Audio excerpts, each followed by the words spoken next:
Good evening. How are you guys doing tonight?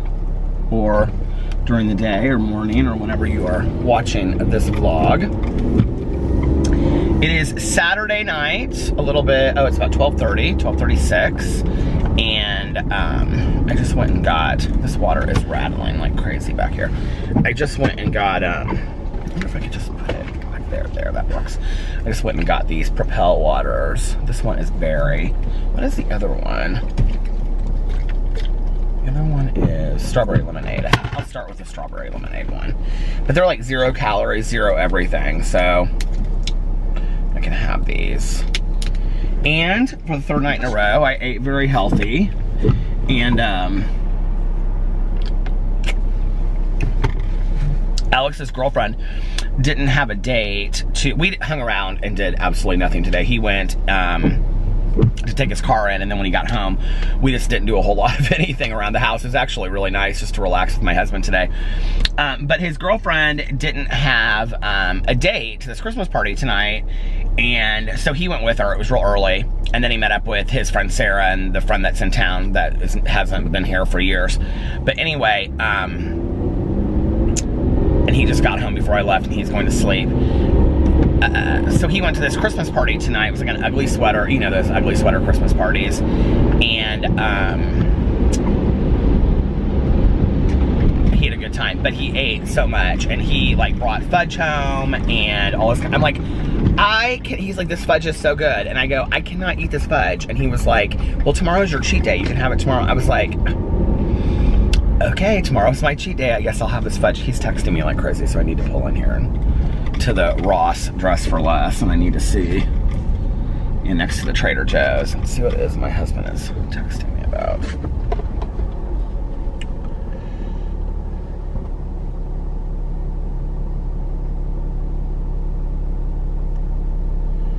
Dun, dun, dun, dun.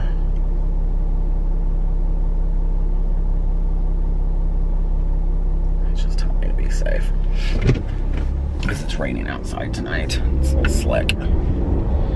Anyway, so yeah, we didn't, why is this rattling? What is rattling? And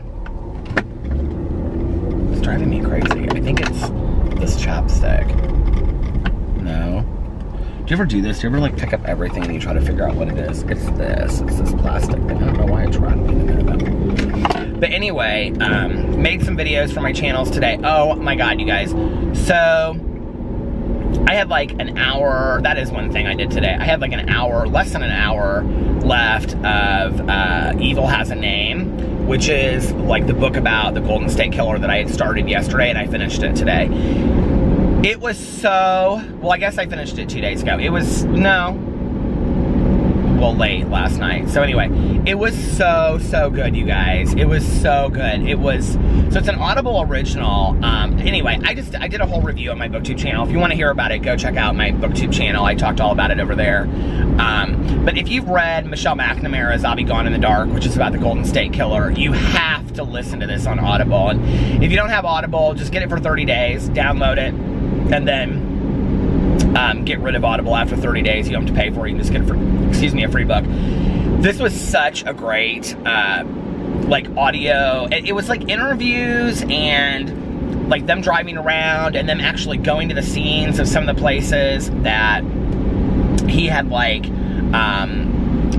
anyway, it was so interesting. It was so interesting. And what I loved about it was that it was really told mostly through the eyes of the investigators and the victims, whose lives have been so greatly affected by this, you know? And some of these women that had never even spoken about it, and other than to like the original police report that was made, that then later when because they caught him this year, I don't know if you guys know that, but they caught the Golden State Killer this year, and this Joe D'Angelo, and that they came forward afterwards and called some of the investigators and just thanked them for what they did. And like, they shared this one story at the end about this woman that like called and was like, I heard he was caught, and they said, yeah. And this Paul Hull guy, I think it's Paul Hull that's telling the story, it might be Carol Daly. But anyway, and they're like, she's like bawling on the other end. She's like, thank you, thank you, thank you. And she's like, I haven't slept for, you know, 30 years because I was always afraid he would come back. And I don't know, it really humanized the whole story listening to this thing, and it was so fantastic. And oh my god, I stopped it already. So anyway, yeah, but read I'll Be Gone in the Dark first, and then listen to this Audible original if you can, if you have Audible. That's called Evil Has a Name. It's fantastic. So, and then tomorrow, we're gonna go to brunch, and I think that's about it. I talked to my dad today, and he was wanting me to help him move a bunch of stuff, but like Alex and I help him move a bunch of stuff, but he was like, I don't know if I'll have it ready for tomorrow yet or not. So he's like, I'll call you guys tomorrow. He was like, the football game's on at, this is so my dad, he's like, the football game's on at noon, so could you do like 4 o'clock if I need to do it tomorrow? And I was like, yeah, just let us know. I said, well, you know, we go to brunch in the afternoon, but after that, he was like, okay. He was like, but I just need to watch the football game first. He's like, and then after that, he was like, we can move this stuff if you have time to do it. I was like, yeah, that's fine. So anyway, and that's about it. I want to sit down and read for a little bit. I still, you guys, have not put up my Christmas tree. I'm like, oh my god. So I am going to definitely get that up tomorrow. I don't remember who it was. I think it was Anne Marie that said, my god, Peter, your Christmas tree is like 3 feet. Get it up. It's not even that tall. Okay, it's literally like 2 feet, a foot and a half. It's really small. It's really pretty though. It's like flocked. I got it last year. I can't remember where I got it. I think Meijer or Walmart or somewhere. Oh, no. I think I got it at Menards last year, actually. It's a short little flock tree. I remember last year was so funny because I was like all worried that like, you know, Alex what tree he wanted and which one he would approve of and all this kind of stuff. And so I was like taking pictures and sending them, and he was like, hold on a second, I hope I don't turn this off again. I keep on having to like move it so it doesn't slide back. He was like, honestly, I don't care, just get whatever tree you want. I was like, are you sure this one's okay? He's like, yeah, it's Peter, it's a small little Christmas tree. So, and then I made all my diet food tonight, which was okay. I stuck to my diet for the 3rd night in a row. I did great. And let's see. And while I was eating, I watched the Great Christmas Light Contest or something. It's like they have like 4 people that do like these outrageous Christmas lights outside their house. And then they like, this woman goes, I don't know why she's the judge. She's kept on talking about doing DIY, so she must be famous for doing DIYs or something. But then she goes and she shows up and they do this big unveiling, and it's very sweet. It's very family, you know. But I'm like totally all into it. And then I got mad because the people that I wanted to win didn't win, and I just was like, whatever. So, do forget like that with TV shows. It's like it really doesn't matter. But $50,000 they won if they had like the best Christmas lights. There was this very sweet gay couple, and they were from San Francisco, and they have been doing it for 40 years. And yes, theirs wasn't as great as the rest of them, but they were like, it was like really sweet, and they had been together forever. And the one guy had red leather pants on, and they were like, I don't know, this Christmas tree that they had outside, this like real Christmas tree, was like 60 feet tall, and they put all these ornaments on there, and the ornaments were like beach balls that they had painted to look like ornaments and all this kind of stuff. It was fantastic. So I thought that was very cool. The rest of them just kind of seemed like they aimlessly just kind of play stuff. Like, of course, theirs had a theme to it, which I loved that. So I love anything that has a theme to it. Well, the one family from New York that won, they kind of had a theme to theirs too. But like a lot of them didn't. Okay, you know when I like drive around and vlog? Well, I had like driven around and I was vlogging last night, and I was coming back, and there was this area in Indianapolis, and so it's kind of where my dad lives a little bit, but like they live on the other side, of where like all of these like athletes live here, like Pacer players and football stars and stuff like that. Well, I come up on this house, and this house is like massive, and it's like modern, and it is like the most incredible house. And I don't really love modern houses, but like this is very cool. I mean, it literally looks like something that you'd see, you know, like in, you know, Los Angeles or, you know, like Beverly Hills somewhere. So maybe it's massive and it's just all modern and it sits on the water on the lake. And I've seen it from the lake, and they have like 20 jet skis and like 10 boats and this pool that just is like extravagant, this infinity pool. It's just very cool. So anyway, I can't remember who lives there. It's a famous Colts player that lives there. But anyway, I pulled around the corner because I was like leaving this other neighborhood, and I was going back home. And they have the entire yard of this house, like literally every tree. And I mean, I'm talking, some of these trees are what, 100 feet in the air? Every tree was lit with these like bluish white lights. It was so magical. It literally looked like a winter wonderland. It was gorgeous. It was absolutely gorgeous. I was like, who do they hire to come out here and do all this stuff? My God. I'm sure they have some huge Christmas party, you know.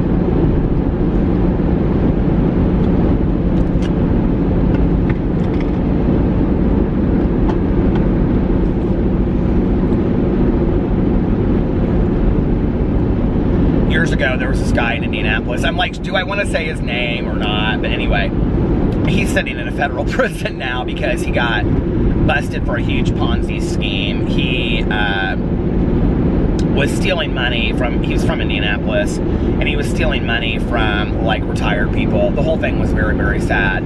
But at the time I met him, this was when like we started our website and we were like going out a lot and we were meeting a lot of people. At the time that I met him, and we didn't know, we just knew that this dude had like mass amount of money. His first name's Tim. Anyway, y'all want to Google it and figure it out, you can. But so he was like known for having these like legendary parties, like these Christmas parties and stuff. And he would have Christmas parties where, and he lives out there too, he has these Christmas parties where there's like literally like, he has snow like inside his entire house, and like supposedly he had real like reindeer in his house, and you know, he would fly in. Like one year he had Ludacris, and he just would have like, I mean, he knew a lot of people. The whole thing is so sad to me in retrospect, the story. But I remember meeting him, and we met him at this pool party thing here in Indianapolis that used, I don't know if it's still here or not. It was at this restaurant called Bella Vita, and it was called Rehab, and it was kind of like a spin-off of Rehab in Las Vegas, like that pool party, but like on a much smaller level. And we met him there, and he wanted to show us his car. And I didn't understand really why he wanted, like we met him that day and we were sitting there talking to him forever and stuff, and he was like, I want to show you guys my car. And so we went outside, and he had like this 1940s, it was very like Gatsby-ish kind of story. It was very sad. And he was like, I want to show you this car. So he showed us this car, and it was like this 1940s Mercedes that he had redone, like this really old car, you know. And I just remember him standing there, and like he would always kind of like be dating a girl, but like not really close with her. And I don't know, I just always thought that he was like his story was really sad. And then later that year was when he was arrested for this Ponzi scheme. And I remember when all that happened, and I was just like, this obsessiveness over money, you know? This need to always have more and more and more destroys people. Because there was like, I remember talking to him that day, and we didn't talk about anything that was like, you know, like, oh, who do you know? And oh, do you go here? And do you go there? It was nothing like that at all. It was very like, he was kind of just like the simple guy. Sad, really, you know? People's being taken by their need to have more and more money. It's like people come to our condo a lot, and our condo is small. I mean, you've seen it, right? So you know, but it's small. And people are like, oh my God, I love your condo, but why don't you guys get a bigger place? And we're like, because this is exactly what we need. Like, we don't need a lot of space. And we don't. You know, sometimes, like, I just want to get rid of the stuff that I have so I can have more space, but less stuff. You know what I mean? I don't know. One of my Meditations today. I read about it on the Peterson's channel, but it was about like the simple things in life, and it was talking about like flannel sheets and whatever. And you know, I think about that a lot. It's like I love taking naps with my dogs or sleeping with my dogs and my husband at night, you know, and just there's something about that act that's just very soothing to me. And like Boo Radley just like curled up in a little ball, you know, or getting excited because we might get a snowstorm, or a really great cup of coffee. And I think, you know, those things are really the things that mean so much more. Like tonight, I was like looking through the cable for like a Christmas movie to watch, and it said, and I hadn't seen this before, I was wondering why it wasn't on cable this year, and it said, watch Polar Express on AMC, and I was so excited because I love Polar Express. It's like one of my favorite Christmas movies. And somebody out there actually tweeted me today, and I don't remember who it is, but they said that they were watching Smoky Mountain Christmas. I was like, oh, I want to watch it so bad. I'm dreaming of a Smoky Mountain Christmas. But I think that, you know, when we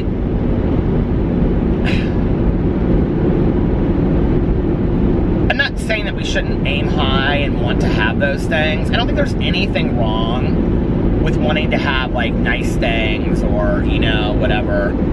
I think it's when we become consumed with almost feeling like we need to have those things or whatever, you know what I mean? That we kind of lose sight of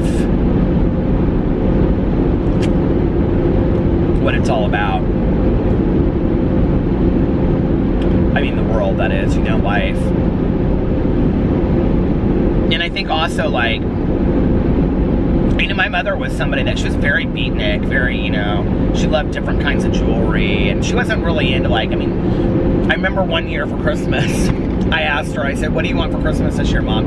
And she was somebody that had nice things. She had really nice purses and shoes and jackets. I mean, she liked style and fashion. She had nice things, right? But she was also kind of a clearance shopper, and she would work somebody down on stuff. But I remember one year I said, what do you want for Christmas, Mom? And she said, I want these Diamond-Eke earrings. And I go, Diamond-Eke? What are those? And she goes, they're like, she goes, I saw them on QVC. And she was not a QVC shopper, but she saw them on QVC. She's like, they're like diamonds, but they're like zirconium. But she goes, they're better because you can't spot them, and nobody knows that they're not. She goes, they're super cheap. And I said, okay, like, well, what size do you want? And I can't remember what carat it was, but and I don't know that much stuff about carats anyway, but it was huge, right? Like, it was something that if you saw somebody having diamond studs like that, they would be, you know, 50 to 100 grand. And I said, Mom, everybody's gonna know that they're fake. And she said, I'm 60 years old, nobody will ask. And she said, I don't really care, and nobody will ask. Trust me, they'll just think they're real. So I got her these Diamond-Eke earrings, and true story, they came in like this really nice like jewelry kit and everything, and they were literally like 25 bucks. They were so cheap. And she wore them with pride. She loved them so much, you know. And I just think that, you know, there's nothing wrong with, like, she liked really nice things. She liked nice purses and stuff like that. But then standing over her, you know, like, I mean, my mom was somebody that always said, you can't take it with you, you know? And, but she was also very careful about money that she spent. I mean, I think that I can't take it with you attitude sometimes leads to just blowing your money left and right. And then you don't, okay, you can't take it with you, but you're gonna have to pay next month's rent, you know what I mean? And she wasn't like that at all. And, but I think, like, she was very careful and almost kind of scared about money at times. And, but I remember, you know, like, that was definitely one of the things that I thought about, you know, I would say the day after she passed away. It's just like, it really puts into perspective, like, the things that matter the most. And sometimes we get so consumed with these things that we think matter. But, like, take something that happened to you today, right? Think about something that happened while you're watching this that, like, really just sent you off the deep end or really upset you or you became very consumed with, you know? Whether it was something that a friend or a family member said to you, or whether it was something you saw on social media, or, you know, whatever it was, right? When you're in your last moments, is that what you're going to look back on your life and be happy that you spent a lot of your time consumed with that? Because I don't think most of us are. You know, I really just don't.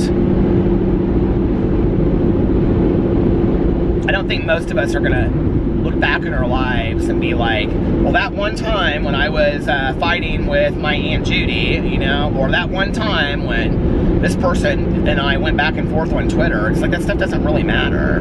So, you know, and think about it also, like, that thing that happened to you today, if you found out that your mother, brother, best friend, whatever, had just died, how important would that thing be to you? Because when you go through something like that, what it does is it really all of a sudden makes everything not seem, you know, like, it really, like, in that moment, it's like nothing else matters. It really doesn't. Like, you kind of see the world for what it really is. The problem is that that moment doesn't last, right? I mean, nor would we want it to, but, because those are sad moments. But maybe that feeling of value, of worth, of what the world should really be about, if we could linger onto that a little bit more, you know? Because in those moments, like, if you've gone through some really difficult moments like that, you know, all of that shit you thought mattered, it just doesn't matter. It doesn't matter at all, you know?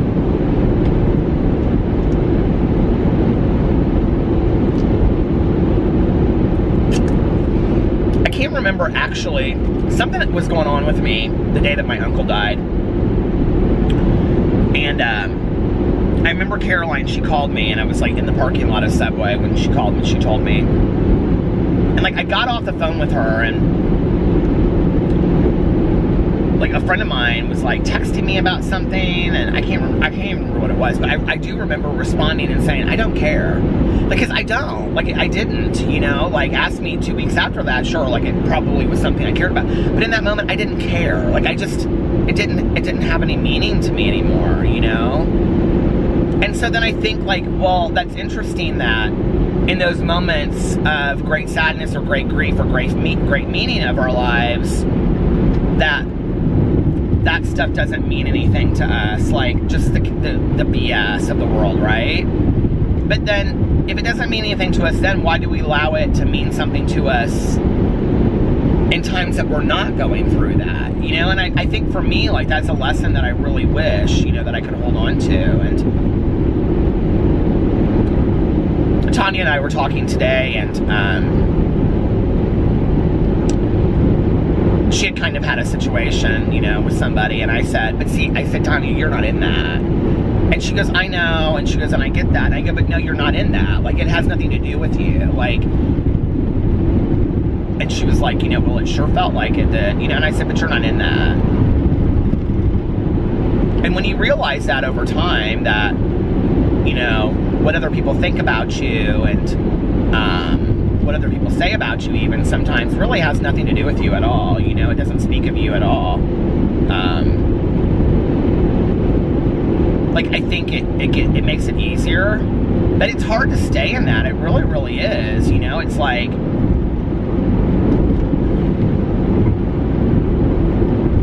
it's kind of sometimes like this perfect situation, you know, like, you know, like when you make those cookies and you take them into work and everybody's like, oh my God, these were so good, and you were kind of just messing around in the kitchen and you threw in some nutmeg and maybe you threw in some of this, and, you know, you put extra sugar in and whatever, and they're like, bring another batch back tomorrow, and you're like, okay, I have really no idea what I did. Like, it was just in that moment, they were totally perfect, right? Or it's like the stars align, you know, like, so-and-so was here at the right moment, this was there, whatever. Well, I think it works the opposite of that too, you know, that sometimes, like, if you're having a bad day and then somebody says something to you, and like maybe it's the third day in a row that you haven't physically been feeling well, it's like the combination of all of that makes you respond or react, well, react really, not respond, but in a certain way. It's kind of like this perfect, you know, situation that really wouldn't happen any other time. And so I think it's important to kind of keep that thread and remember, you know, like, I'm not in that, I'm not part of this, like, I don't have to, you know, this isn't about me, and it's hard, you know, it really is hard sometimes. And I think as human beings, by and large, many of us want to put our, you know, 2 cents into what's going on, or, you know, whatnot. it's just, I have to remember the greater theme of my life, which is my life, you know, and what do I want that to look like, and what's more important to me, and all of that. So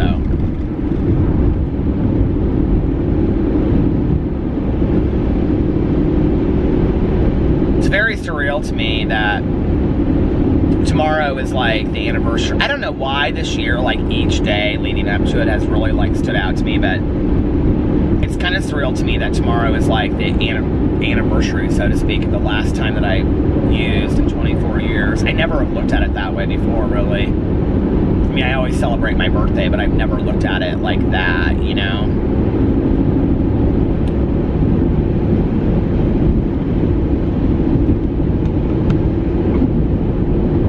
It's interesting. I wonder, like, if I could go back to that day, like if somebody had said to me, this would be the last day that you ever, you know, use for the next 24 years, I wonder what my attitude would have been about that. I wonder what I would have said, you know? I've had a lot of friends of mine through the years that, like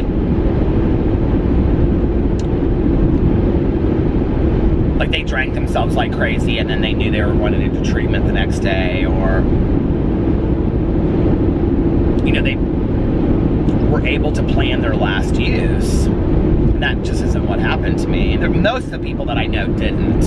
You know, some event would occur that got them into a 12-step program or got them into treatment. That's typically what happens. But I've had a few friends of mine that have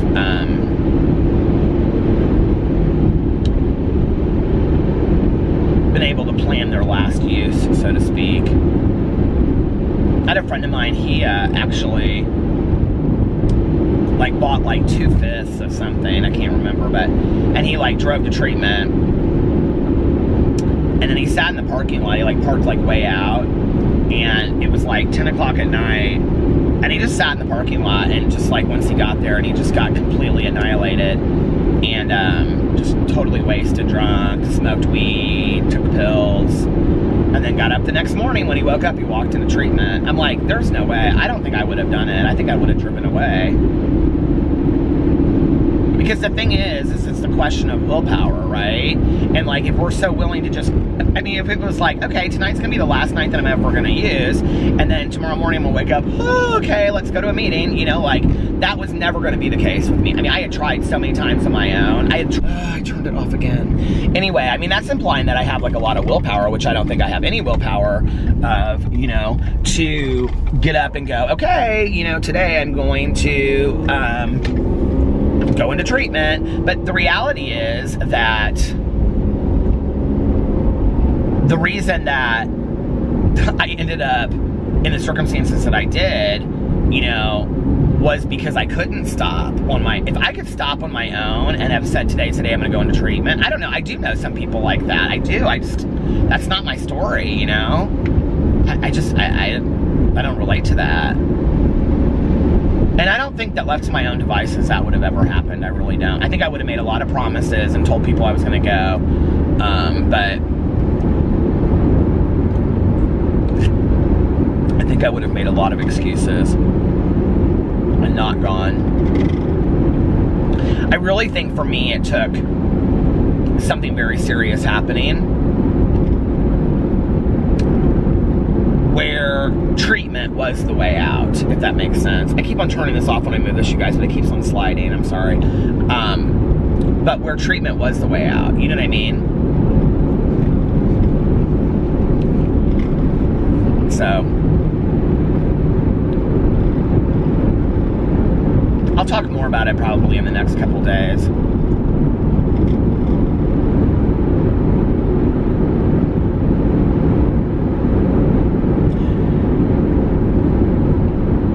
I do remember those Christmases though, you know, like after my mom and I got sober, and we would go over to my aunt's house on Christmas Eve, you know, it was so different. It was just like, I had never had a sober mom during the holidays, never. And, you know, if her drinking was bad, it was always worse at the holidays. And so, that first Christmas, you know, like, I mean, I don't remember specific details of it. I mean, I glimpses of what happened. But I can remember us afterwards, like going back to her condo and sitting there and her making a fire. And my mother loved to watch the Vatican on Christmas Eve, the midnight mass service. And so we were sitting there watching it and talking and drinking coffee, and she brought out some cookies and cheese and stuff, you know, and we talked and we talked and we drank coffee, and it was nice, you know, and it was different than any other Christmas I had ever had before. There was a purity to it, and I don't know, for the first time in a long time I was just kind of at peace.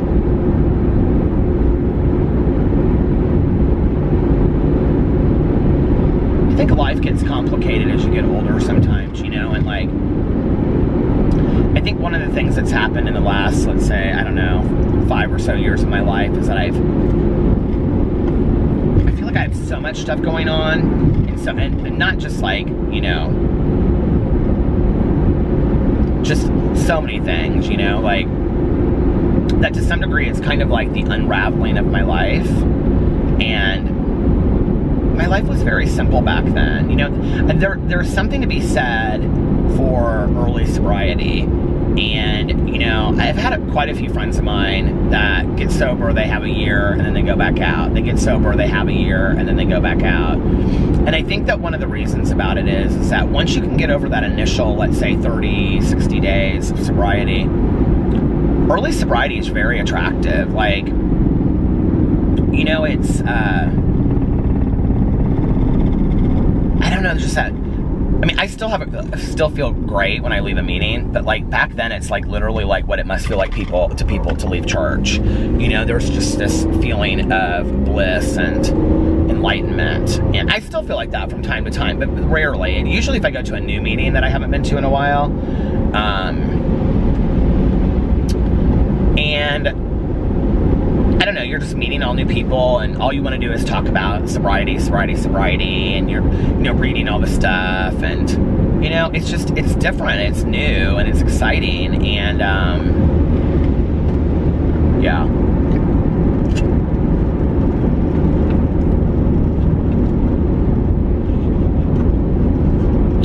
I guess it still feels like that when, I feel like everything is rattling in this car. I guess it still feels like that when I'm like in meetings, and sometimes it does. I don't know. You know, a couple years ago, before I got on YouTube, probably 2 years before I got on YouTube, I was very, very involved, and it was kind of too much, honestly. I was going to like 6 meetings a week, 5, 6 meetings a week. I had a service position. You know, the meetings that I was going to were far away, so it was a half an hour there, half an hour back, and I'd stand outside and talk to people for a half an hour, so it was like 2-3 hours that I would be gone, you know. And most of them were candlelight meetings, so Alex would go to sleep, and then I would go to the meetings, or he would be getting ready to go to sleep. But I was so completely, like, at that time, like, when I started it, I really feel like that's what I needed to do for me. I really needed to be, like, all in it again, and I needed to switch things up, and I needed to meet new people and go to a bunch of new meetings, and I did, and I met some fantastic people, and, you know, sometimes I think, like, I don't know, maybe I need to do that again. I mean, one of my goals in 2019 is to start, my sponsor goes to meetings all over the city. She constantly is going, I'll be like, where are you going tonight? She's like, well, I wanted to try this meeting over here. I've never been to it before. I'm like, you've never been to it before? She's like, no, I thought I would try this meeting tonight. So, I mean, in 2019, I think one of the things I definitely want to do is I want to try a bunch more meetings and, you know, meet more of my sober companions in the area. And, yeah.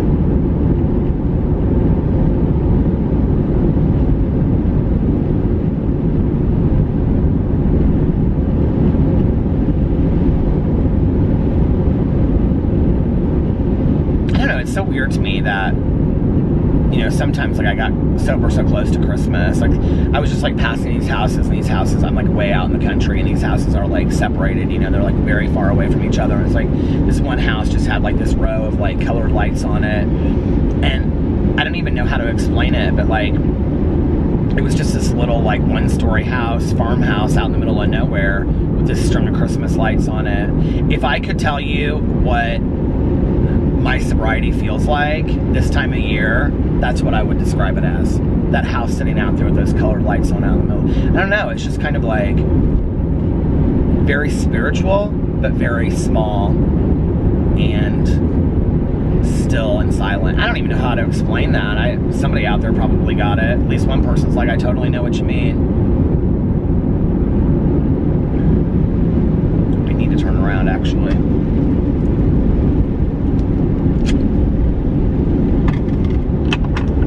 People ask me how I pick my route. I don't know. So tonight I went a completely different way. I'm gonna get off here in a second and listen to my audiobook for a little while, and then I may come back. Because if I don't, it'll be a short vlog. But I want to listen to my Christmas audiobook a little bit tonight.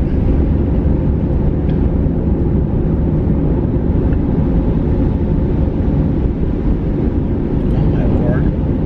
Where is there somewhere for me to turn around?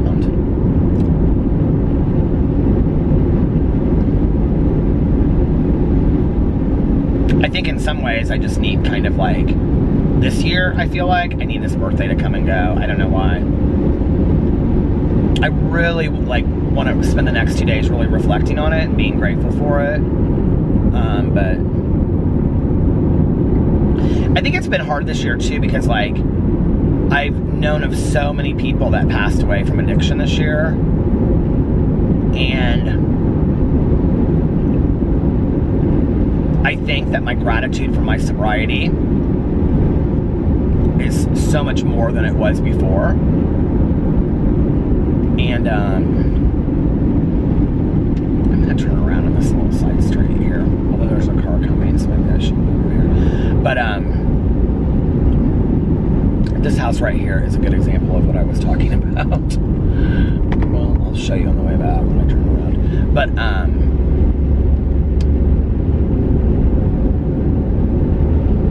I've known so many people this year that have directly or indirectly been affected by addiction, and just really, really is so sad. And I think, as well as my friends that have gone back out in the last couple years, and I think, you know, Tanya and I have had some very, very serious drives in the car where we laugh and stuff, but we've had some very serious, deep conversations, and, you know, we're not the same people that we were 5, 10, 20 years ago. We're just not. And I think our friendship is 100% stronger. But I think to some degree we've become more protective of our sobriety. I think we've taken sobriety more seriously. And I think that we've realized, I think that, you know, Tanya and I for a very long time, I think, kind of lived in this shell that the 5 or 6 people that we hung around with, it would be the 5 or 6 of us forever, and nobody would ever go back out, and why would they? And they had been sober for 10 or 15 years, and that's never gonna happen, you know? And the reality is that it's Tanya and I left, you know? And I think it's a hard wake-up call.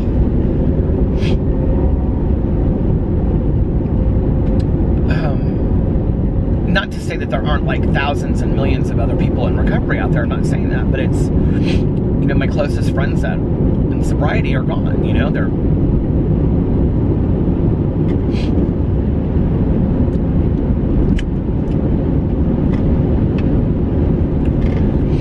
and as you get older, you know,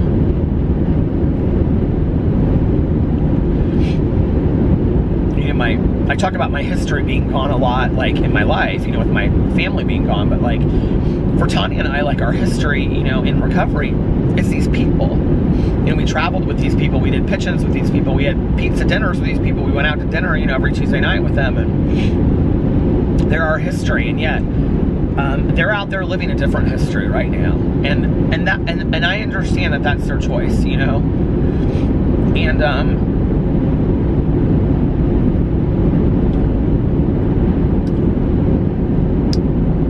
but that doesn't make it hard, or that doesn't make it not hard. That or less scary for me that I might lose those people even though I don't talk to them really. These are people that I talk to every day, some of them multiple times a day, you know. These were Tanya's to me. These were people like Tanya.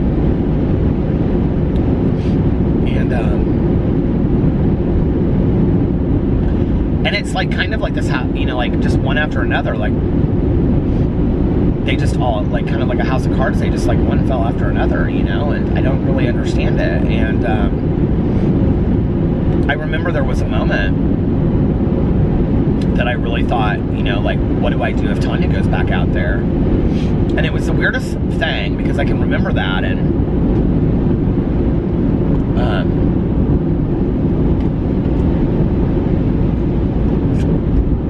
she's not saying that she's going to or anything like that. Her recovery is strong. But I can remember thinking, like, if Tanya would go back out there, what would I do?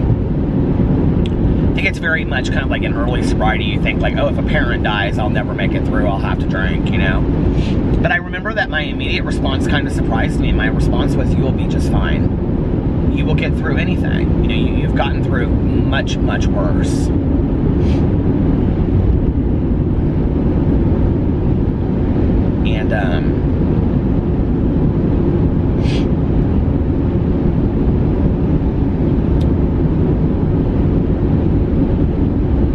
But she didn't, and she's still there, and so are other friends of mine. It's just hard, you know?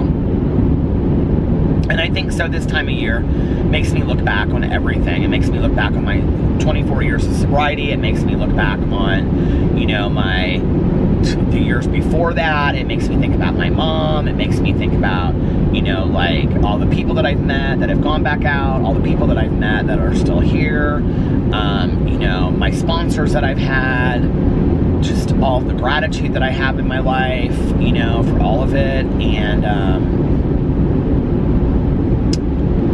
don't know, it's just, I think it's too much thinking, maybe, you know what I mean? Maybe I need to laugh a little bit, you know, maybe I need to not think so hard. I think sometimes during the holidays we think too hard about people, you know, like, we think too hard about people and we think too much about our lives. And I think that there is this whole idea, you know, especially with New Year's, of reflecting back on our lives and, you know, like goals and resolutions. I hate that word, you know, but, you know, I think there's a lot of that, and I think sometimes, I think maybe we don't need to think that hard on stuff, you know? I think sometimes it's good just to have a day where you make Christmas cookies and put on a Christmas movie. It just ain't that deep, you know what I mean? Sometimes I think it's, you know, it's okay to just lay in bed all day and watch Netflix like my husband, and it just ain't that deep, you know what I mean? Or listen to an audiobook like me and it just ain't that deep. Sometimes I think it's like, go out to brunch, you know, go run by your, you know, pop's house and see your dad, and it's just not that deep, right? Like, we don't need to think about shit all the time. It's just not that deep. And I think it's important to have like a foundation, like I said the other day, and I can take out 20 minutes of my day and do prayers and meditations in the morning and 20 minutes at night and do prayers and meditation, but I don't have to be in that 24 hours a day, you know what I mean? I don't have to live in that all the time. And sometimes that thinking is too much for me. Like, I don't know if you're like that, but sometimes like it's too much thinking. And then I'm like, I am like driving myself crazy with all of this thinking, you know, maybe I don't need to be thinking this much about stuff. And this time of year is definitely a time of year that I really, really think a lot about stuff. So, oh well. But see, I'm so twisted about it because it's like two sides of a coin. Because the other side, I'm like, well, I think it is important to think about those things, you know, and reflect on them and see what you've learned from them and what are the lessons and all of that. It's not a healthy place for me to be up in my head with that stuff all the time. Are you guys like that at all? Like, I can drive myself crazy thinking about stuff, you know?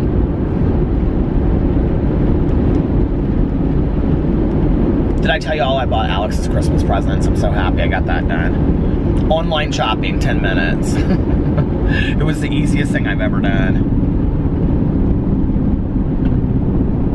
I got him exactly what I wanted to get him too. And now if I could just do that for everybody else. I will tell you one thing I'm not very happy about.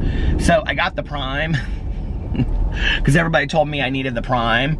And then I forgot to cancel the Amazon Prime before the subscription kicked in, and now it's too late. And so I think I have to pay like 12 something a month or whatever. Whatever, I'll use it. I'll use it. I want to watch that show Homecoming anyway. But everything I wanted to buy on Amazon didn't have Prime, and I had to pay for shipping and handling. That is bullshit, okay? If you have the Prime, I'm gonna make a rant video about this. If you have Prime, I thought everything was shipped for free. Oh, free shipping, free shipping. Oh no, now it's that you gotta have a little check mark in the Prime next to it. I was so pissed. Excuse me, I was like, that is such crap. I did not know that. If I had known that, I wouldn't have gotten the Prime, and I would have just watched the Homecoming somewhere else. I was so mad about it. Anyway, it's silly, isn't it? And then this thing came up while I was like on there, and it said, did you know that with your Prime membership, you have Prime TV or video or something like that? I was like, yeah, duh, that's why I got the whole thing. Who gets this for the free shipping? Tanya, like, she orders like bottles of water and they deliver to her house like an hour later. Do you guys do that shit? Oh my God, it cracks me up. She's like, well, you save $10 on the bottles of water and then they ship it to you for free. They just drop it off. I'm like, do they really? She's like, oh yeah, it's fantastic. I'm like, I might have to do that. I might just have to order some stuff just to have it dropped off. I think that might be kind of fun. So anyway, is that called like immediate Prime or something? I don't know what that's called, but I think that's kind of fun. So anyway, all right, you guys, listen, I'm gonna get off here and I am going to listen to a little bit of my audiobook, and then I will be back a little bit later after I listen to like an hour of it. I gotta try to get into this book, this Christmas book. I'm afraid if I don't, I won't be into it at all. So I'm gonna listen to it a little bit and then I will come back and finish up the vlog in just a little while. Bye. Okay, I'm back. Well, I won't say I love this book, because I don't yet. I haven't listened to that much of it. It's a retelling of A Christmas Carol, but not exactly. It gets like right into the book. I don't always love when that, I mean, I kind of like some character development at the beginning and stuff like that. It just like got right into like the story of what was going on, and I don't know. It's not what I was really wanting in a Christmas book. If I had known what it was about, I mean, it's not a bad idea, and I will wait until I've gotten into it to really, you know, give my 2 cents about it. But if I was really wanting something Christmassy, I don't think this was what it was. And so anyway, it's called The Afterlife of Holly Chase. But so let me know if you've read it in the comment section below and what you think. I don't know, I'm not that far into it yet, so I will listen to some more and keep you updated. I think like the perfect Christmas book, I don't know, last year, like when I reread the Christmas Train by David Baldacci, that was kind of like what I wanted, you know, like I love these stories when there's like a blizzard and people get caught somewhere and they can't get out, you know, or if there's a little bit of a mystery to it or something like that. Like those are like the books that I typically love for Christmas, you know. And while I was listening to it, I got kind of sad. I was like, I'm like 10 days away from Christmas and I haven't even really read that many Christmas books this year, and now I'm listening to this book that I don't really want to listen to a whole lot, you know what I mean? So anyway, it's okay. I can listen to this book like in a day or 2 or 3 because it's only like 10 hours. It's 10 hours long, and so I'm listening to it at 1.75 speed. So I'll probably finish it tomorrow, or well, maybe not tomorrow. That's really pressing it. I'll probably finish it on Monday. And then I'm going to start the Augustin Burroughs book, and then I'm going to read, and now I can finish that like in a day because it's so short. And then the David Sedaris book, and then I'm going to like really pick something that I want to read going into Christmas. So, but anyway, so that'll give me like, I don't know, 3 or 4 books, Christmas books that I've read this year. That's good, you know. think, like, I'm kind of missing, I was so into Goblet of Fire because I've been listening to it for so long, too, that I'm kind of, like, missing that story a little bit. I don't know. I can't believe I'm actually saying that, but I'm hungry. And I haven't been getting hungry really late at night recently, but I'm hungry tonight. And, it was interesting because when I ate my dinner tonight, I had, like, a lot of, I, like, hit my protein exactly tonight, but I still had, like, I was at the end, and, at that point, I hadn't eaten all my protein and stuff, and I was still hungry at the end, and so I went and I, like, microwaved 2 more of those sausages up, those hot and spicy sausages from Morningstar, because I was, like, so hungry. I think I'm going to take this long road tonight through the country. And, I was like, I'm going to eat, like, 2 of these sausages. And so I did. And then I felt I was a little bit more full, but I was kind of surprised, you know, like, usually when I cook everything, I can't eat all of it, but I ate everything tonight. Oh, you know what? I had this, like, protein bar on there, and I didn't end up eating the protein bar. And so that would have been, like, a major part of, because it was, like, 20 grams of protein. That must be why. I don't know. Maybe I don't know. But I'm hungry now. I'm, like, ready to get up and have brunch tomorrow. I was, like, in the bathroom, and I was, like, standing in there in boxer shorts tonight, and I was, like, getting ready and to leave, and I was like, I've lost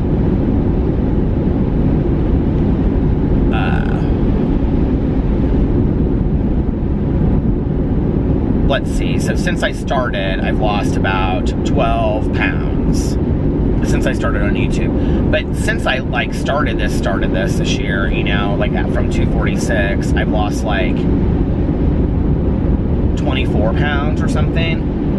And I know, like, 24 pounds isn't tons, especially when you're as heavy as I am. But I was kind of, like, looking in the mirror. It's weird. Like, sometimes, like, when I'm in, like, jeans and a t-shirt, I feel thinner.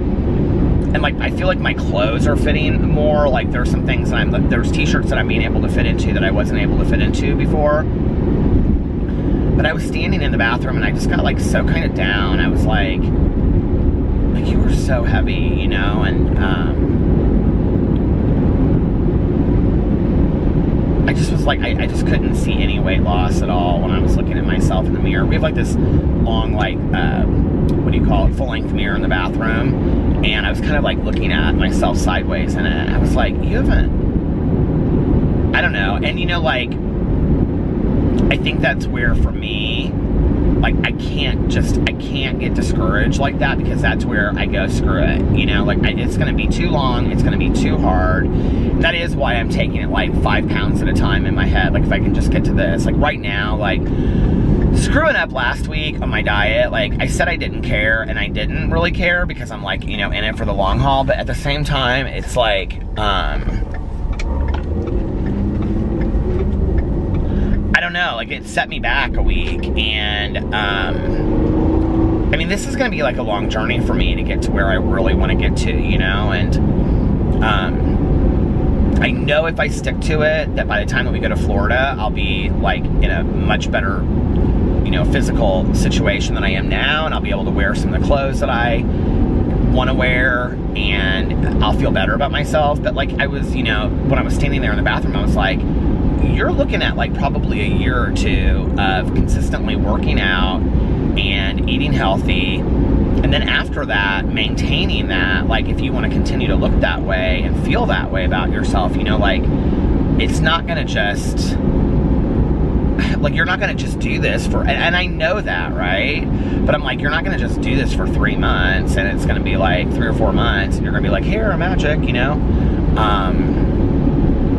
And I honestly think, like, one of the hardest parts for me is gonna be the maintenance of it. I don't know, I was just really down on myself tonight about it, and I think, like, I'm working so hard at it, and as, you know, an addict, alcoholic, like, I want sudden results, you know what I mean? Like, that's how I think, and it's just in my nature, and I have to kind of, like, think it through, and so I know that's not realistic, that I'm gonna get sudden results, you know? Like, that's just not how it works, and I think also, like, because Alex did Optavia, and he wasn't even heavy to begin with, and he lost, like, 20 pounds, like, within a month, but honestly, I don't want to do Optavia. Like, I really thought I would try it, but to me, like, it just looked, I mean, he was so focused on it, and he was really good about, I don't know, I'm just like, it just looks miserable to me. I just don't really want to do it, you know? Do I want to lose the weight? Sure, but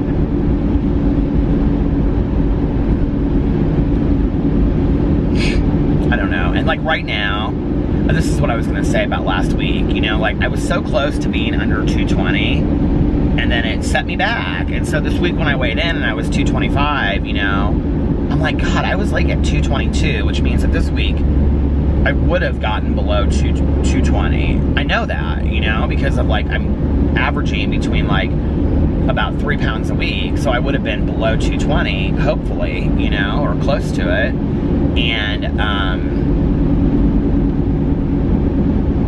I don't know, I just kind of, like, and I don't know why that number means anything to me. It's funny because I can remember, like, years ago, well, and I know this because I looked, you know, on the FitnessPal app, but I remember when we went to Pride Day, and we don't go to Pride Day every year, because, like, Alex usually has this music festival in Chicago that's the same weekend, and so we don't typically go to Pride Day, and the last time that we went, like, if we go, we usually help people with stuff, and so we had helped with this, like, float, and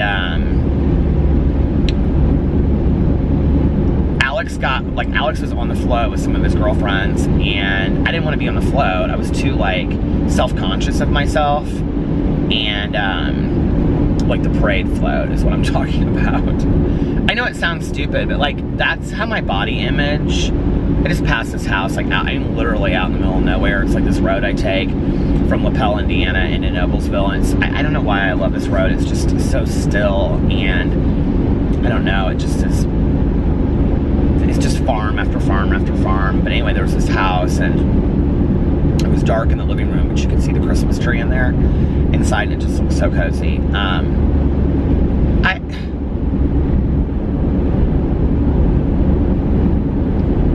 I've allowed my body image to come in the way of me really enjoying a lot of my life, you know, and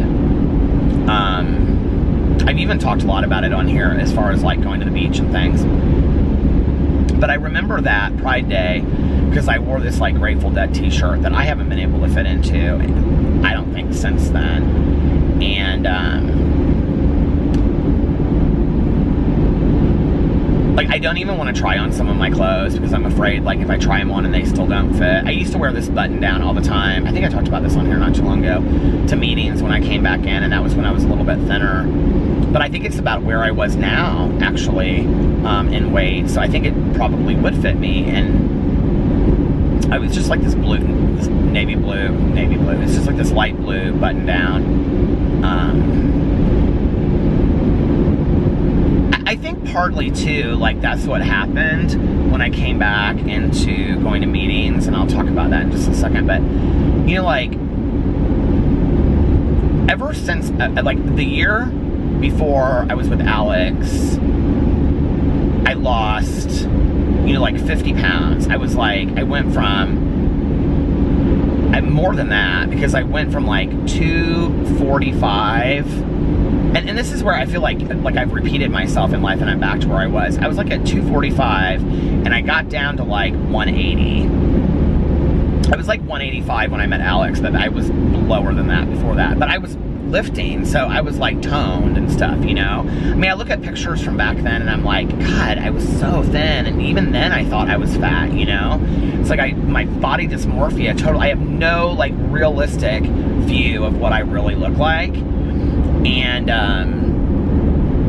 so then, you know, Alex and I got together and we started doing, you know, like hanging out and dating that year and stuff. And, you know, I can remember getting invited to like, we went on this houseboat. What's it called? A pontoon boat, like a double-decker pontoon boat with a bunch of guys the summer after we were together. It was a bunch of Alex's college friends, and like, I wouldn't take my shirt off and I wouldn't get in the water with my bathing suit on. And, you know, I can remember going to like pool parties and stuff, and I'm like, no, I'm not gonna, I'll just stand here in like, you know, a shirt. And I would always wear like jean shorts. I wouldn't even bring a bathing suit because I was like, I don't even want to be tempted when people are like, oh, you can get in the pool or whatever, you know? And I don't know, like, and I don't really have these moments anymore, but there was a while, you know, like where the age difference between Alex and I, like, physically was hard because, like, he literally could eat whatever he wanted to eat, and it just was like my metabolism had caught up with me, and it was just, I was putting on weight, and I was struggling, you know, and he was so supportive. He's always been so supportive of me, you know, and, but, I don't know. And then I think what happened was, when I came back into recovery, or like, you know, into the 12-step meetings and stuff, I was going to like 2 meetings a day. I was going to the 12 and I was going to the 8. Sometimes more than that. Sometimes I would go to like the 9, the 12, and the 8. And, you know, like at that time, I would hang out with my friends and we would go get, you know, like Jack in the Box or Steak and Shake, and we would like go back, you know, take it to our houses and eat it or whatever. We would go out to eat somewhere, and, you know, Denny's, Steak and Shake, Perkins, you know, oh my God, Chili's, all these places. And then on the weekends, like Friday was Alex and I's date night, and Sunday we would hang out all day together. And, I mean, that was like, I was really building a strong foundation for sobriety. So, you know, like after a meeting, I would go home, I would like go eat, and then I would like come home, and, then he and I would like, you know, connect and talk for like a couple hours, like, you know, an hour or two before we went to bed. But then on Saturdays, he would go do his own thing, and there was a candlelight meeting that I went to. And I can remember going to this candlelight meeting, on Saturday nights with a bunch of people that I was friends with, and then afterwards we would go to eat, like at Steak and Shake or someplace that was open late, you know? And I would just gorge myself. I would get like a patty melt or Frisco melt, and then I would get like chicken fingers too, you know? And I mean, this was how Alex and I had eaten when we first got together, but I was working out, and I would get a shake, and I would get all this kind of stuff. And I didn't care. I was so happy. You know, like when people say like you get comfortable and you eat, or, you know, you're sad and you eat. Like, I mean, I've eaten out of being sad before, but like I have to honestly say that for me, food is really not, like, I don't, like, when I get sad, I don't go to food often. Like, that's not my go-to. I always want to, like, talk to my sponsor, my friend, about it, you know, other than eat. I like to eat watching TV. I like to eat being with other people and enjoying a dinner out. I like to eat, like, to celebrate. Like, that's all fun for me. Like, food is fun for me. And, you know, if you go back and you watch my first videos on here, on my Peter Monn channel, and like also my BookTube channel, I would gravitate between these 2 sweatshirts. One was blue and one was gray. People like even like made fun of it. Well, it was really the only thing that was comfortable at that point, and that's kind of some of the heaviest that I've been in the last, you know, 5 years. And so when I was going to meetings all the time like that, and that's really what my life was about at that point, you know, I would just like throw on a hoodie and a baseball hat, and I would go to a meeting. Like, I didn't even care. I didn't care how I looked. I just was happy. I was peaceful finally again. You know, I had some emotional sobriety, and I didn't care if I was eating, you know, a double-decker cheeseburger and ice cream and I just didn't care. I was having so much fun, and Alex and I were happy again, and I was happy again, you know, and so I didn't care how I looked, and I was just going to a meeting, so who cared? I was at a meeting, like, how I looked, you know, going to Steak and Shake. And Steak and Shake's like a diner, if you guys don't have Steak and Shake, but anyway, so it didn't, like, it didn't matter to me what I looked like. It wasn't like I was going out and I had to keep up appearances, like, to go out to some club and look good. Well, that kind of just became who I was over time, you know, even to when I, like, started on YouTube. And I can remember,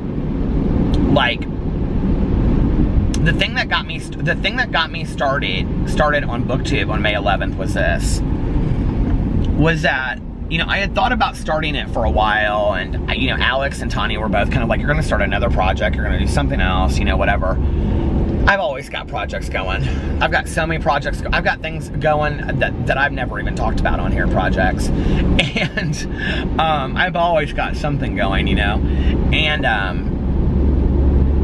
I'm kind of just an ideas guy. So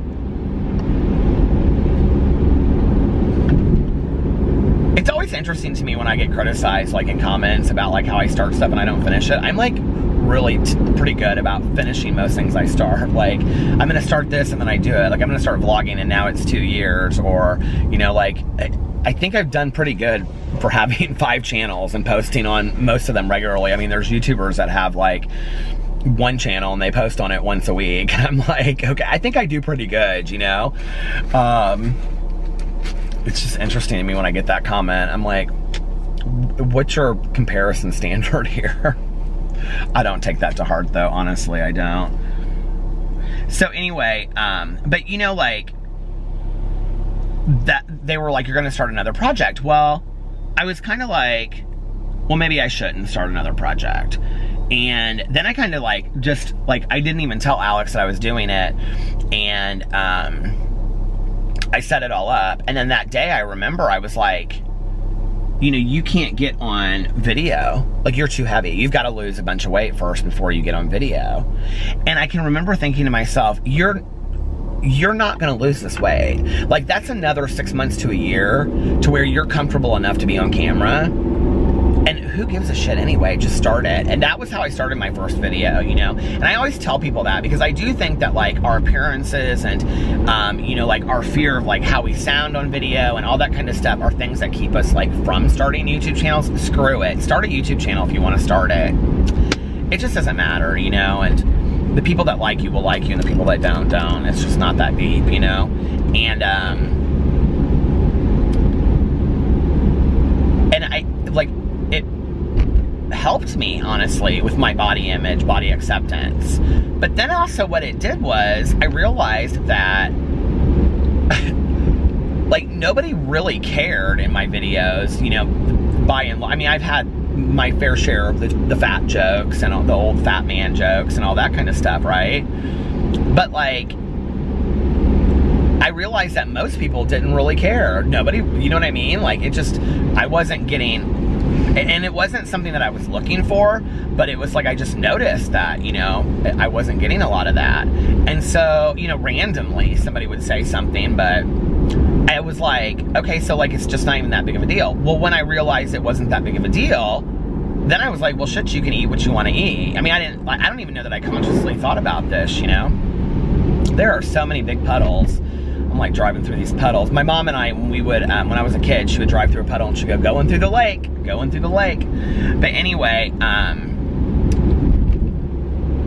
I just, you know, like, I think that what happened was I just realized that I'm doing something that I love to do. I'm having so much fun on video, and I'm gonna enjoy my life and eat what I want to eat and all this kind of stuff. And then what happened over time was I started getting heavier and heavier, and I just was miserable. And, like, somebody said to me the other day on a vlog, it was actually a really nice comment, and they said, they said, I can tell you've lost a lot of weight, especially in your face, because I was watching a vlog of yours from a year ago, and you can honestly tell that you've lost a lot of weight. And I almost went to go look from, like, a year ago at a vlog or a video, and I was like, don't do it. Because then I just get down on myself, you know? And this is the thing, honestly, like, if you don't understand body dysmorphia, it's the way that you see your body is different than how other people see it. And typically, like, tonight was weird. or how it realistically is. You see it differently than that.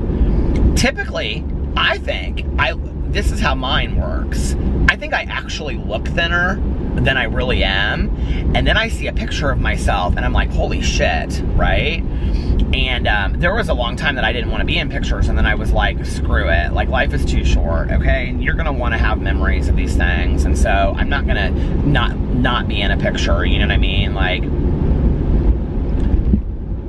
it's just silly. So, and I played into that silliness for a while. But you know, then tonight, like, I looked in the mirror and I was like, damn, like, and maybe it's because I'm so, like, aware right now of, like, how much I'm trying to lose and how hard I'm working and all that kind of stuff. I don't know. I'm just rambling at this point, I think, but, it's hard. It's really hard. The other thing is, like, I look back on my life, you know, and I remember when I was in high school, I was like 175, and I thought I was really, really heavy. And that's when, or no, like, that was, because the summer that I don't remember what summer it was, but I ate, like, all these vegetables. My mom and I didn't even realize I was anywhere near the end of that. Okay. And, hold on a second. Please don't stop. My mom and I walked every day, and I lost a bunch of weight. When I went back to school the next year, people were like, damn, like, you've lost a lot of weight. Like, they couldn't even believe it. And, I think it was 10th going into 11th. It was either 9th going into 10th grade or 10th going into 11th grade. But anyway, like, I had been like 175. Well, I was probably 3 or 4 inches shorter than I am now. And I also had a growth spurt. And I'm not tall. Like, I'm 5'10". I'm not tall. And, but I got down to like 140, 150. I was like between there. And like, and I don't want to be that. Like, for me to be 140 today, I would look emaciated. But I would love to be like 170, 175 again, and just be able to wear whatever I want to wear and feel comfortable in my own skin. And it's just not huff and puff upstairs. And, you know, it's just, I will say, like, the breathing is something that I have noticed recently, that since I've been eating better and doing this and stuff, is that, I have had an easier time, like, breathing and stuff. I don't know. Are any of you out there on, like, I mean, I know there's so many of you that say that you're doing the weight loss journey with me, or you've done it for a long time. Like, do you get discouraged? Like, what do you do to get through the discouragement parts, you know? I don't know. I know I'll wake up tomorrow and I'll be completely fine. Like, that's the thing. And I can tell a difference. Like, looking in the mirror tonight, I could tell that, like, my gut was smaller. But it's like I still have a gut. You know what I mean? Like, I mean, I know it's been a month, but, like, let's be for real. I mean, the way that Peter Monn's mind thinks, like, I want to look in the mirror and be sculpted. You know, that's just not the case. It's just not how the real world works. So, I don't know. It's just hard, you know? I don't want to have to be just dealing with my, I don't know, I feel like I have been dealing with this for so long in my life, and honestly, like, when I look back on the different weights that I've been, like, you know, when I was with Alex at the beginning and I was 185, 180, something like that in there, you know, I would go back and forth, I'd lose some weight and gain some weight, and we were working out and whatever. Like, I remember thinking I was fat then, you know, and then we went to our wedding and I was, you know, 185, 190 in there somewhere. I thought I was fat at the wedding, you know. Now I really think I'm fat, because I am, you know. And then, I just look back on periods of my life, and I feel like the only time that I didn't really feel like I was heavy, well, 2 times, when I was in high school, but I don't really remember a whole lot of that. But I do remember when my first boyfriend and I broke up, and I had been working out before we broke up anyway, because he was like in the gym all the time, and my old roommate, she was in the gym all the time. And so, like, I worked out a lot, and I could eat a lot, and what I wanted to eat, and that was when I was running.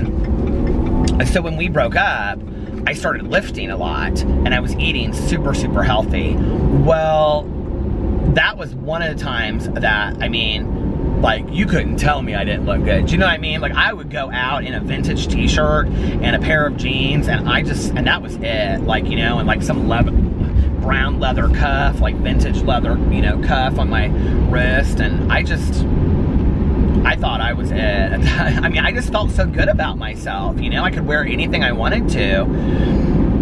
And then I got with my ex, and I just gained a lot of weight. We both gained a lot of weight together, and I don't blame him for that. You know, we had a lot of fun eating, and we really did, you know? And then after he and I broke up, or like the month before we broke up, going into like, then after that, before I met Alex, that year before I met Alex, my mom passed away. That's when I was like really working out, and I lost like 50 pounds in like 2 months, and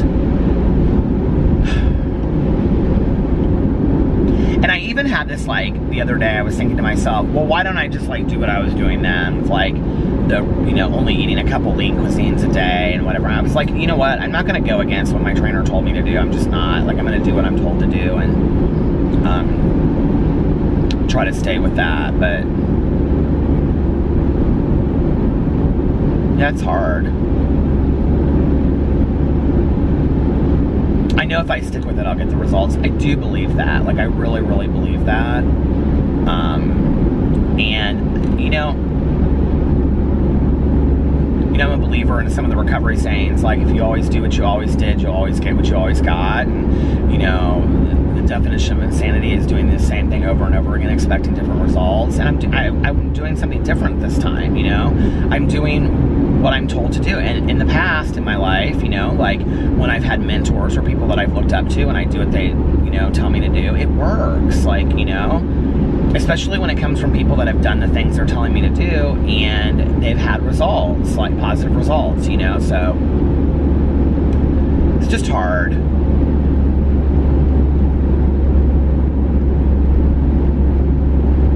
I don't know, maybe I do need a cheat day tomorrow, you know? Not to go all in, but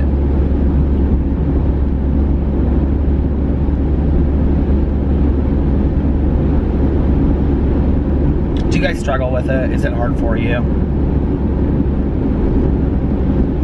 I'll tell you the thing that is like the soda thing isn't real hard for me right now. And I will tell you also that, like, getting the equal in the coffee, that hasn't really been that hard at all. Like, the first day or two, I didn't love it. But, like, now I just... And they already know my order when I go through there now, which is so funny, because they're like, I'll say, you know, a venti iced coffee, and they're like, and no equal, right? And I'm like, and no equal. People always ask on here what equal is. Equal is like a sugar substitute. It's like Sweet and Low, or Splenda, kind of. I mean, they're all different, but it's similar to those. I have been drinking a ton of water, though. So anyway, yeah.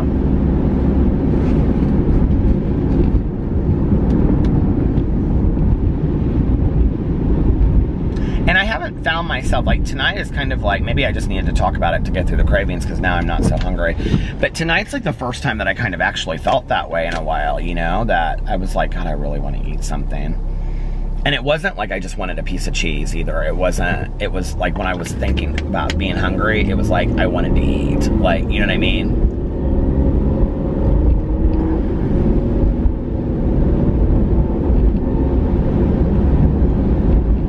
Oh man, well, the harder I work and the longer I go, it'll just become part of who I am, you know? And I'm at a month, so, you know, like they say that any habit takes 21 days to change, and I believe that. And so, I, you know, believe that things are gonna start getting easier for me the more I do it.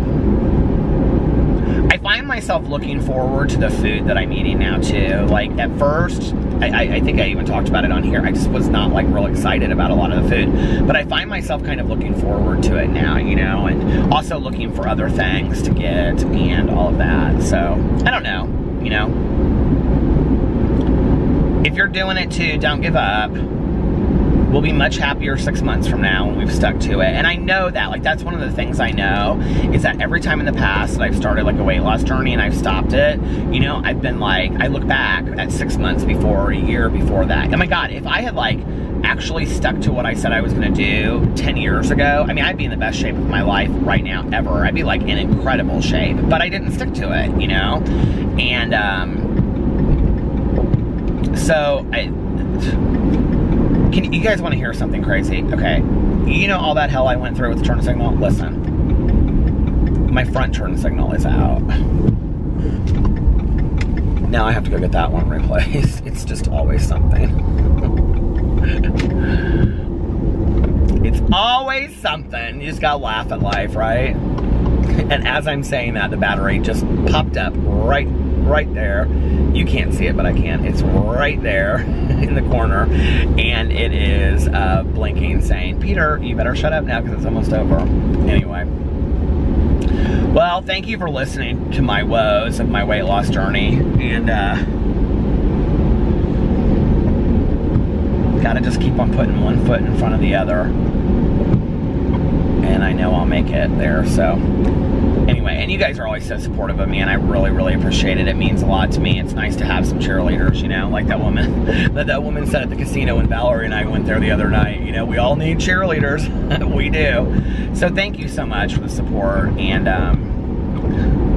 if you've made it this far in the vlog and you can find it in your emojis, put the little muscle arm emoji with a blue heart. And anyway, I love you guys. I hope you're having a fantastic Sunday. And guess what? Next week is Christmas, and I will see you later. Bye.